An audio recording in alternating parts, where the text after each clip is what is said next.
तेरे काज एक बहुत सुंदर छोरी देखी है मैंने, और तो ले जावे आई हूँ, माँ चल मेरे संग। ठाकुर जी बोले कौन सी छोरी है? बोले अपने बरसाने में। बोले बरसाने में भानु बाबा की छोरी राधा रानी? पूर्णमासी बोले हम जाने तो तू सब है, बस बात बनावे। लाला माँ सबरी चर्चा कर रही है तो देखनो चाहे एक बार। तो वो सबरी तो यूँ कह रही तुम कैसे उछल बल के ले आओ, लेकिन लाला तो मैं बताता हूँ स्पष्ट बात, तू मेरे संग राजी राजी चलो चल, वहाँ पे सबरी सखीन को तो दिखा लाऊंगी, तेरो ब्याह हो जाएगा, बढ़िया प्रेम ते रहियो। फिर मनसुखा बोलो ऐसे नहीं जाएगा लाला हमारो, पहले मेरे काजी भी छोरी बताओ, जब मेरो ब्याह भी पक्को बताई दोगी तब लाला जावेगा और मैं संग जाऊंगा। पूर्णमासी बोले तो बिल्कुल ना लेके जाऊंगी। मनसुखा बोलो मैं तो जाऊंगा लाला, अकेले छोड़, यशोदा मैया ने जिम्मेवारी दे रखी है हमें, लाला एक क्षण के काज भी अकेले नहीं रहेगा, हम तो संग जाएंगे। पूर्णमासी बोली अब लाला देख देरी मत करे, रात है जाएगी, फिर सब तो ढूंढेंगे, तू जल्दी चल मेरे संग बरसाने, और माँ सबरे तेरी प्रतीक्षा कर रहे हैं। ठाकुर जी बोले नहीं एक बार यूँ बताए तो मैं कैसा लग रहा हूँ? पूर्णमासी बोली लाला बहुत सुंदर लग रहा हो, बहुत चोखा लग रहा हो, बिल्कुल एकदम बढ़िया। अभी गैया चरा रहे हैं, गोबर लगाए जगह जगह पे,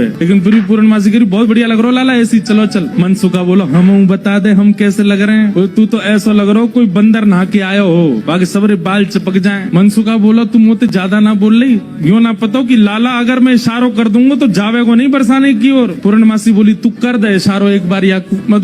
मनसुखा बोलो लाला तू बरसानो नहीं जाएगो। पूर्णमासी बोली लाला संध्या हरी जल्दी चल। सोई ठाकुर जी चल दिए। मनसुखा बोलो लाला तेने बढ़िया हमारी यारी नभाई है, हम एक बार हमारी बात मान जा तो रुक जा तो नहीं। बोले अरे ब्याह के काज में 6 महीना ते इंतजार कर रहा हूँ, जैसे तैसे हैरो तो है ना देखो, तेरी बात बाद में मान लूंगा मैं, अभी जान दे। मनसुखा बोलो मैं भी चलूंगा। खूब पूर्णमासी ने मना करी, लेकिन मनसुखा बोलो मेरे बिना नहीं जाएगा, मैं चलूंगा। मनसुखा भी गयो। मनसुखा रास्ता में बोलो कैसो दिन आ गए हो भैया, बता दुल्हा पैदल पैदल जा रहा है, अरे कोई बैलगाड़ी तो मंगा ले, कोई घोड़ा तो मंगा ले, कोई ऊंट तो मंगा ले। पूर्णमासी बोली तुम जैसे इनके ब्याह है रहे यही बहुत बड़ी बात है, पैदल ही चल दियो। बोले देख मैं तो पैदल चलूंगा, लेकिन लाला पैदल इतना दूर बरसानो पैदल थोड़ी जाएगा, या के काजे अब तेरे काजे ऊंट कहाँ ते लाऊं मैं, तेरे काजे घोड़ी कहाँ ते लाऊं मैं? मनसुखा बोलो वैसे जरूरत तो ना है, तुम नेक और झुक जाओ तो तुम ही काफी हो, तुम पे बैठ जाएगा, थोड़ी तो झुकी भाई हो, नेक और झुक जाओ। लेकिन पूर्ण ब्रज में सबको सुख मिलता है ठाकुर जी के साथ। पूर्णमासी नेक और झुक गई, ठाकुर जी अपने कंधा पे बैठा लिए, दोनों तरफ पैर लटका करके ठाकुर जी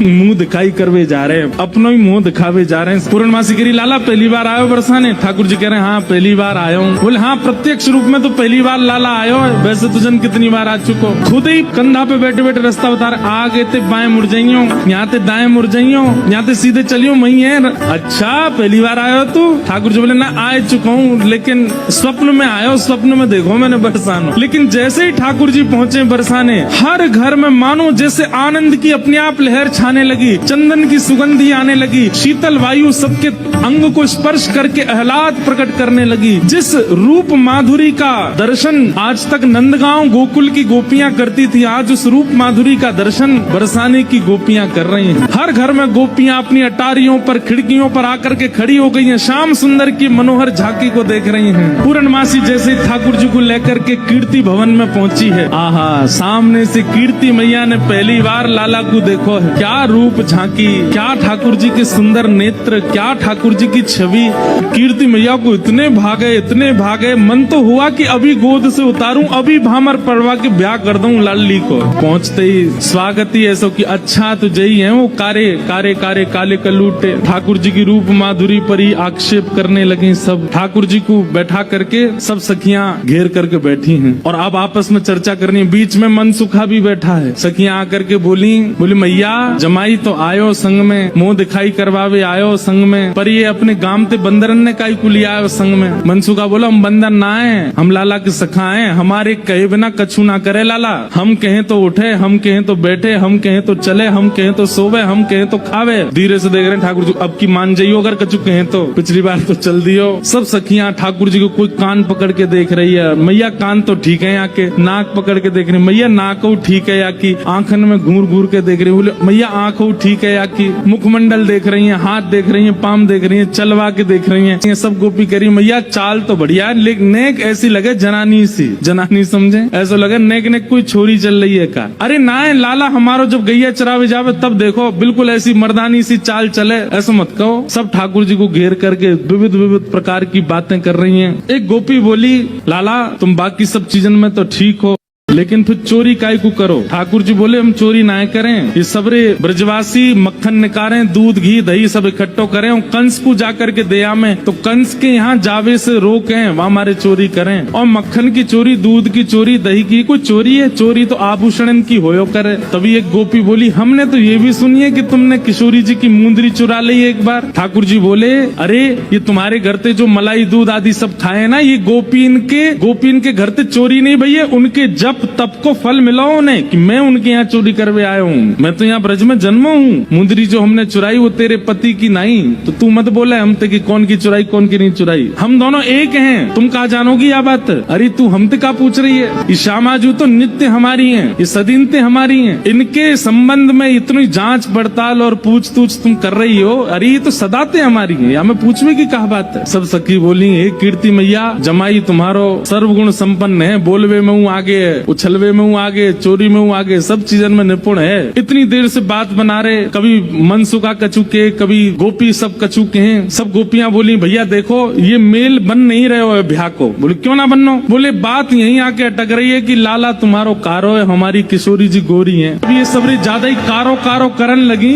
तो मनसुखा ने पकड़े ठाकुर जी के हाथ, बोले चल लाला ऐसी जगह हमें ब्याह ना करना जहाँ पे हमारी न को लाज नहीं है, न को हमारी इज्जत नहीं है। ठाकुर जी जैसे ही जान लगे मनसुखा के संग, इतने में ही सब गोपी दौड़ के गई और भीतर से किशोरी जी को लेकर के आई।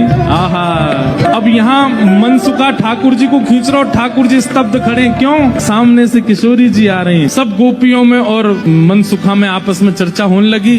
अरे भैया मनसुखा तू अपने लाला यहाँ ते ले जा। बोले काय को? बोले हमारी किशोरी जी तो कमल जैसी, उनके सामने जो भौरा कितनों। ठाकुर जी जा तो रहे थे मनसुखा के संग, लेकिन जैसी किशोरी जी आती दिखी ठाकुर जी तो वहीं स्तब्ध रह गए। मनसुखा खींच तो ही जा रहा हो, ठाकुर जी हिल नहीं रहे, वहां से सामने देख रहे। लाला कहा भाई कौन को देख रहे हो? ठाकुर जी तो दूर से ही बलैया लेने लगे, तरण तोड़न लगे किशोरी जी को देख करके। किशोरी जी को देख करके ठाकुर जी तो मुस्कुराने लगे और वहीं स्तब्ध रह गए। किशोरी जी देख के ठाकुर जी रुक गए। सब सखियां बोली हाँ मनसुखा ले जा लाला, नंदगाम ले जा, चल रहे लाला चल मेरे संग। ठाकुर जी बोले तू चलो जा, मैं तो ना जा रहा हूँ, मैं तो यहीं रहूंगा, श्री जी के सन्मुख ही विराजूंगा मैं। मनसुखा बोलो लाला आज तेने मेरी 2 बार नाक कटवाई है, एक तो तेने पूर्णमासी के सामने कटवाई, दूसरी अब सकीन के सामने कटवाई दे। बोले तेरी तो नाक कटेगी, मैं संग चलोगे मेरो तो संबंधी कट जाएगो, तेरो ब्याह ना है, तू तो चाहे कि मेरो नहीं हूँ, मैं तो कर गया हूँ ब्याह, तू चलो जा। और वहीं किशोरी जी जैसे ही आई हैं, आहा, सेज पर ले जाकर के किशोरी जी को बिठाया, सुंदर सिंहासन पर किशोरी जी बैठी हैं। और तभी ठाकुर जी बगल में आकर के बैठे। जैसे ही ठाकुर जी आकर के बैठे, सब बरसाने की सखियां, गोपियां, कीर्ति मैया सब नजर उतारने लगी, आरती करने लगी। आहा, इतने सुंदर लग रहे हैं दोनों, आनंद में भर गए सब। ठाकुर जी तो बस किशोरी जी को ही निहार रहे हैं और कोई छवि नेत्रन में आई नहीं रही है। ठाकुर जी तो ऐसे निहार रहे हैं मैं मानो जैसे नवीन कोई उपमा प्रकट। किशोरी जी के सामने जैसे बैठे, कीर्ति मैया से पूर्णमासी बोली मैया देख लो कैसी छवि लग रही है, कैसा अद्भुत लग रहा है स्वरूप। मैया बोली ना